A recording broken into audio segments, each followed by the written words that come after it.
not written any script for this YouTube video. So I am getting ready for a book signing, which I have at least one a year for. This is, I think, my third year that I've had at least one book signing in the year. So obviously with a book signing, you need books. So this is one of my books right here. The journal is important. What is the journal? Why is it important? Why is it important? Want to read the book? Yeah, that was the second book. You have to read the first book first. Okay, that's the way it goes. This is the first book right here. So memory lane was moved. Why was it moved? How can you take a trip down memory lane if it was moved? What? What? Huh? Okay, then get to this one. The rookie has a mission. Which one is the rookie?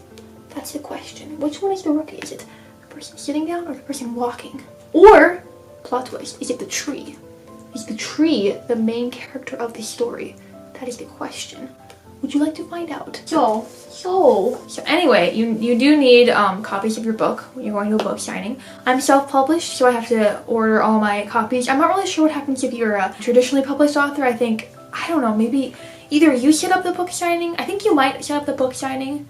You'd have to look it up. Or perhaps your publishers do. I do book signings at local homeschool events. I used to be a homeschooler, so that's kind of like partly my into that. So my mom sells homeschool curriculum and then I sell copies of my book.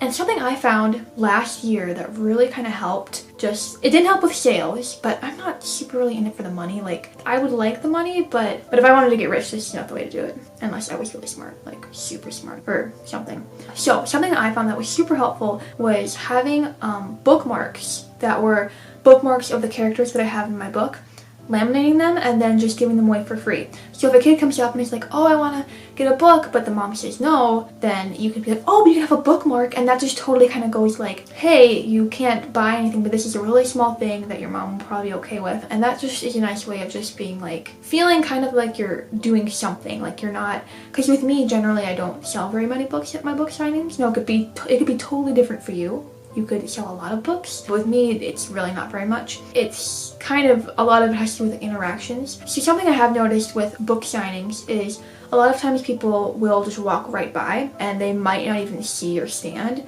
Some people are looking for very specific things, so they're not going to be like, oh, I need to get this book from this author. Some people don't even see your book stand, so wherever you are, if you're in an actual bookstore, if you're somewhere else, not everyone's going to see your book stand. Now, some people are avoiding it, and that's because they just don't want to go up and like talk to you or bother you or buy a book or something. So they just don't want to even look in your direction. What you don't need to do is be like, hi, I'm here, hello, because that's just annoying.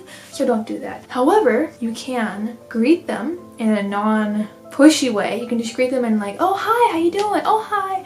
And then if they come up and talk to you, you don't need to push your book. You can tell them it's there. And this is kind of my own advice. You can do what you want, but don't push your book at them, because you may have been in a situation before where someone was trying to sell you something and trying to get you to want it or like it or buy it, whatever, and you're just like, and then maybe you ended up buying it, but you didn't end up buying it because you wanted it. You ended up buying it because you felt pressured and you felt bad, and that's not the way to get someone to get your book. The way to get someone to get your book is, number one, get their attention so they see your stand, and you can do this by having a really bright display, maybe just saying hi. Number two, start up a conversation. You could start off with asking, oh, do you have some young readers in your family? Or you could even say something like, oh, I have these books here for sale that I wrote. Mo, the owl, is taking a nap. Mo, you want to say bye?